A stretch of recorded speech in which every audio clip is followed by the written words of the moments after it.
everyone, this is Erica from Confessions of a Homeschooler and welcome back to my channel. Today we are going to be making this super soft and cozy rag quilt. These are really easy to make. They're a great project for beginning quilters or beginning sewers, and they also make great gifts. So this one in particular is for my daughter. She's 8 years old and she really loves pink pigs. So we found some pink pig fabric, which is this one right here, and then we just found some coordinating fabrics to go with that. So if you're interested in seeing how to make this, stick around and we'll get started. So for this tutorial, you're going to need some fabric, and you're going to want to pick, I would say, at least 5 different patterned fabrics, and then, or you can also do solids, and then you're also going to need to pick a backing color, and you can you can use your backing as one of your front as well, or you can just get double of all of your pieces, or all of your patterned fabrics, and use them front and back so their quilt is the same on the front and the back. I'm going to use this solid pink kind of star soft fluffy material for my backing, and then my inspiration were these sweet little pigs. Tinkerbell loves pigs, and so I found this fabric online, and then the rest I just picked to coordinate with this fabric here so that they would all kind of match. So once you have that, you'll also need, I would suggest a rotary trimmer, but you can do hand scissors. And then I also have these. These are very handy. They're little snippers, and you'll see why we're going to need those once we start cutting our rag quilt. But I really recommend these. They're very sharp. You'll also need some pins. You'll need some thread. Of course, I just recommend a high quality cotton threading. And then you're also going to need some fleece. And for the backing and the fleece, you'll need the same amount, because this is going to go in the middle of all of our sandwiches. The last thing that you'll need is a sewing machine, and then of course some kind of ruler. This is a nice acrylic see-through quilting ruler, and this really helps when you're trying to cut out your squares for the rag quilt. So that's all we need for this tutorial, so let's get started. So for this particular project, I wanted to have it fit on her twin size bed. She has bunk beds. And so I am making it 5 squares across and 7 squares down. These are 10 by 10 squares. So in order to have enough material for this project, you're going to want to pick 5 different kinds of material. You can pick material that frays easily. You would, like, fleece is good, flannel is good, just any kind of soft fluffy material will fray quite easily. And you're going to want to get about 2/3 of a yard of each of your fabrics for the front side of your quilt. Now for the back side of your quilt, as you can see, I went with a solid fabric for my back. However, you can also do the same fabric on the front and back, so the back side of your quilt also has kind of the matching square look.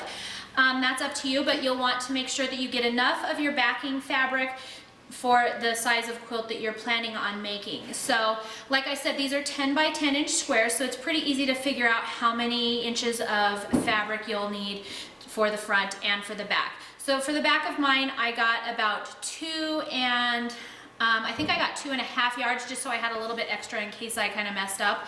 But that, I just always like to get just a little bit extra. But you can measure yours out to the size that you want it. It doesn't have to be this big, or it can even be even bigger. So it's totally up to you, but that's what I used for this project.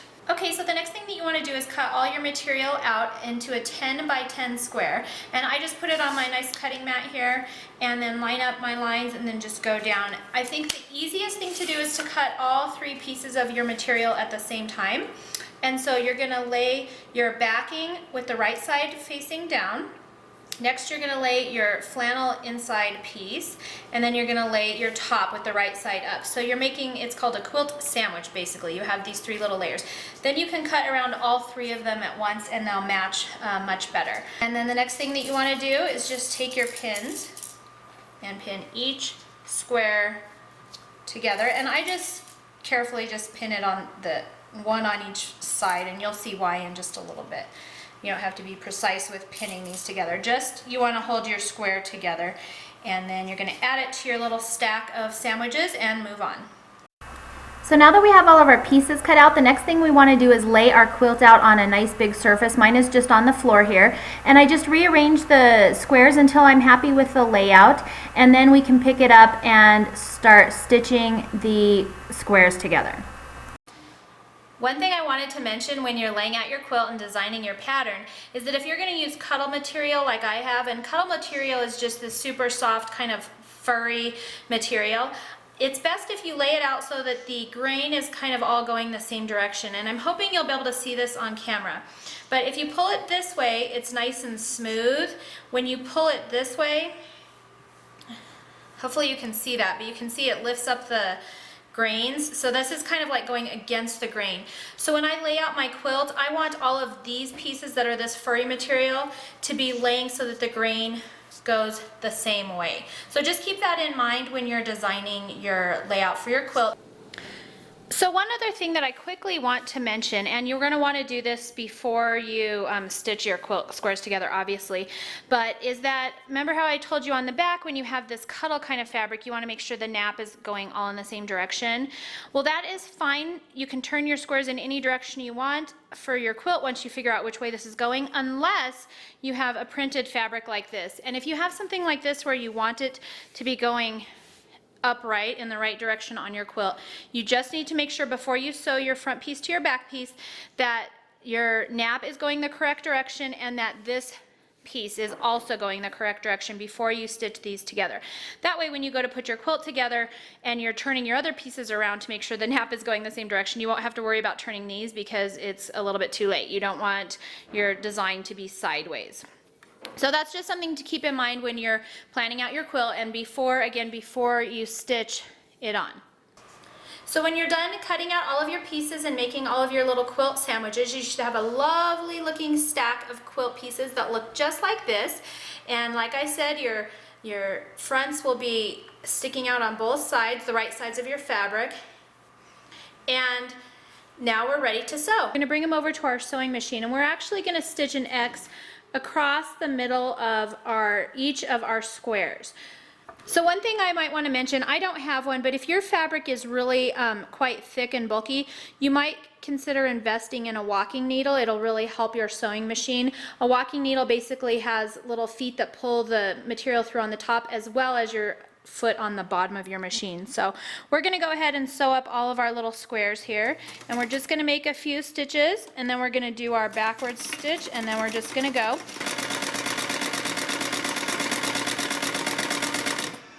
Alright, so hopefully you can see we've done a stitch and we went from corner to corner, so we have a nice little X in this. So we're going to go ahead and do that on all of our little quilt sandwiches, and then I'll come and show you what we're going to do with them after that. Alright, so it's the next day and I've successfully sewed little X's into all of my my little quilt cakes, and I laid them all back out on the floor so I can make sure that I like how they look. One thing I did want to suggest that I forgot to tell you about is that I've also taken a picture of my quilt the first time I laid it out. That way I didn't forget what I wanted it to look like, and you can certainly rearrange the pieces again if you like now, but that's one good way not to forget what you were doing the first time. So when I laid it out the first time, in order to keep them all in the same order, all I did was take my first block and just stack it on top of the next one, and the next one, and the next one, and the next one, and then I just left that there. And then I did the same thing here. Stack, stack, stack, stack. And then I always keep the top one first, so then I would just put that on top of that stack. And continue going on picking up your quilt so that you have all of your blocks in the same order. Okay, and since we have sewed these and they got kind of turned around, they're still in the right order, but they may have flipped like this way. So the last thing I want to do is just, before I start stitching my rows together, is just check the back. And like I told you before, check the napping. So if you push it this way, that's the rough side, this way is the smooth side. I just want to make sure that they all are doing that. And that's just because I use the same backing for all of my pieces, as you can see. And so you just want the nap to be going the same way, just so it's nice and smooth when you're laying on it. Yeah, just so it's nice and smooth. Okay, so I'm going to go through and check all of my nap and make sure that it's in the correct order, and then I will show you how to pin your rows together. Alright, so I have checked all the nap and made sure it's all going the correct direction, and we're ready to start assembling our rows. So how we work these quilts is we're going to go through and sew this first row together first, and then we'll sew this row together and this row and so on. Once those are all stitched together, then we'll sew this row to this row and then this row to this row and so on that way. So we're going to start with this top row right here, and since this is a rag quilt, how you stitch these together is you simply take the two pieces and lift them up like this, meeting corner to corner, so that you have like a little kind of sandwich there, and then you're going to pin it here and here. Then you're going to take this one and pin it here and here, this one and pin it here and here, and finally this one, and we're going to pin it here and here. Now, because these are 10-inch squares, normally you would be doing a 1/2-inch seam on all of these, but I think I might do closer to a 3/4 inch seam allowance just because these are so big, and I think it will look nicer if you have a little bit more of a fluffy ragging feature in between each one. So I'm going to get these pinned up, and then we're going to head over to our sewing machine, and we're just going to stitch down the seams to attach all of these blocks together. Okay, so to attach these layers or rows together, all we're going to do, like I showed you, is just put these two little seams together and take our pin and then just pin them together. And I just put 2 pins in these. It's not too big of a deal, but you just want to make sure that you have a nice seam there. And like I said, I'm going to do about a 3/4 inch seam on each one of these, just so I have a little bit more nice fluff there. But then we're just going to scoot that over and do our next one and move on down the row until we are completely done. So there's our completed pinned row, and now we're just going to move on to the next row and until we have done all 7 rows of our quilt. Okay, we're over at our sewing machine now, and one thing I like to do is keep nice space over here just so that I have room when I'm sewing these. They aren't going to be falling off of a table or bunching up or anything like that. So here's my stack to work on, and here's my stack that I'm going to start on. And so I'm just going to take my first seam here, and I'm just going to flatten these pieces out to make it a little bit easier. Okay, now that I have my material nice and straightened out, we're going to go ahead and put it underneath our sewing machine foot. And if you don't have a 3/4 inch marker over here, you can simply measure 3/4 inch from your needle and place a piece of tape right there. I happen to have a little line that I can follow, so that makes it kind of nice. We're going to go ahead and just sew a seam all the way down these 2 items.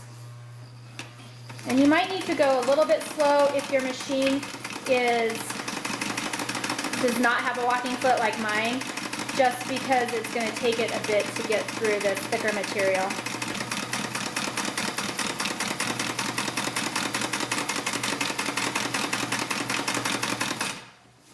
All right, and that's it. We're going to pull this one out, trim it off, and then we'll stitch our next seam.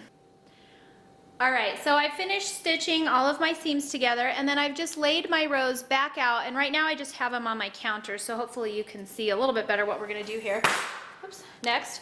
But we're basically going to just take each of our rows, and same way we put these 2 panels together, is we're just going to kind of fold this one up and fold this one up. And we're going to do that all the way across, making sure that our seams right here match up.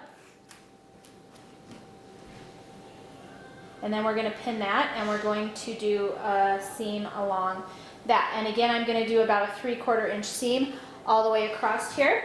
So now that I have my rows pinned together, I'm just going to take it and flip it so that it's flat. This is going to just make it easier to run through the machine. We're going to do the same 3/4 inch seam all the way down all these pieces. And then again, like I mentioned, when you come to one of these intersections, you're just going to lay out your seam flat like that so that it makes it a little bit easier and it distributes some of the bulk. Okay, so here we go. I've positioned my layers in my sewing machine. I'm going to go ahead and just place my needle, and we're going to just work slowly down this row. And remember, I'm stitching together 2 of our rows together, and I'm just kind of eyeballing my line over here. And we're just going to take it slow and go until we get all the way to the end of this. Now I'm just going to slow down just slightly because we're coming to our first seam. And all I'm going to do is just make sure underneath that the seam is laid open, and up here on top like this that my seam is laid open. And here we go. Now if your feet go under that a little bit, that's okay. That happens. I'm not going to worry about it. I just put my needle, make sure my needle's in the down position, raise up my foot, And then go ahead and push that through there, underneath there. And then we're going to keep going. And you'll need to probably go just a little bit slower over this section, just until your machine can get through that. And then you can continue on. So we finished sewing through our first 2 rows here. And I just laid it back out nice and flat. And then we're gonna grab this 3rd row. And we're gonna do the exact same thing. I just kind of bend it up a little bit on here and then add this one to it. Just kind of lining up those seams like so. And then I'm gonna go ahead and pin this one and we're gonna sew that one as well. And then we're gonna bring it back over here and add our next one on, and we're gonna do that all the way through our 7 layers of quilt. So as you can see, I have finished sewing all of my rows together. So this is what my seams look like. And then here is what the back side of my quilt looks like. And you can see I'm off a little bit on some of the seams, but not too bad. And when this gets washed and all that, you won't even be able to tell on the front side. So I think that looks pretty good. The last step that we have, well, second to last sewing step we have, is to now do the same thing and stitch around all of our edges. So you're gonna do the same thing when you hit one of these seams. You're gonna lay them out flat like this. You're gonna stitch right across here, lay your seams out flat, and keep on going. And then that way, it will also do the rag along the outside edges of our quilt. So let's go ahead and do that. And to do the corner, we're just gonna stop at about a ½ inch or so. Sink your needle, lift up your foot, and then just carefully turn your work so you're not pulling on the needle. Drop your foot, and then you can just continue on down the other side. Alright, so we finished stitching around the outside of our quilt here, and our next step is to cut up all of our work. So I highly recommend a relatively sharp pair of scissors. This is going to save your hands. They actually have some scissors that are specifically meant for this, but this is what I have, and these are extremely sharp, so it should help. And then all you're going to do is just go around and cut about ¼ inch to a ½ inch little fringe pieces all the way around the outside, being careful not to cut your stitch line. And you're going to do that all the way around the outside, and then you're going to do the same thing to all of these inner stitches. Hi everybody. Okay, so I was busy last night cutting all of my little seams with my very sharp scissors. I was thankful that I had the spring-loaded ones because it made it quite a bit easier. I'm not going to lie, this took a while, I think about 45 minutes to cut all of these seams. So I just sat there and watched some TV or listened to TV, so you don't want to watch TV because you'll cut your seams. But anyways, I just sat there and watched TV and cut all these out. The next thing that you want to do after you cut all of your seams is throw your quilt in the washing machine. And I suggest, if you've used some of this soft cuddle fabric, that you put it in a cold washing machine. That's going to keep the softness of the fabric. If you put it in a hot machine, this kind of fabric and the fleece in between starts to kind of ball up and it loses its soft quality. So I suggest washing it in cold water. For the first wash, you can just do a short wash, the shortest cycle that your machine has. You really just are wanting to kind of get it wet and start fraying these little edges. And then the next thing you're going to do is put it into your dryer, and you're going to dry it on low, and then it'll come out all nice and soft and fluffy. So I think all in all, this project turned out really nice. It was really quite easy. It's a great project for a beginning sewer or even a beginning quilter. It was, like I said, it was really easy. All you have to do is pick some nice, soft, fluffy, coordinating fabrics and have at it. So I hope you enjoy this tutorial, and we'll see you next time.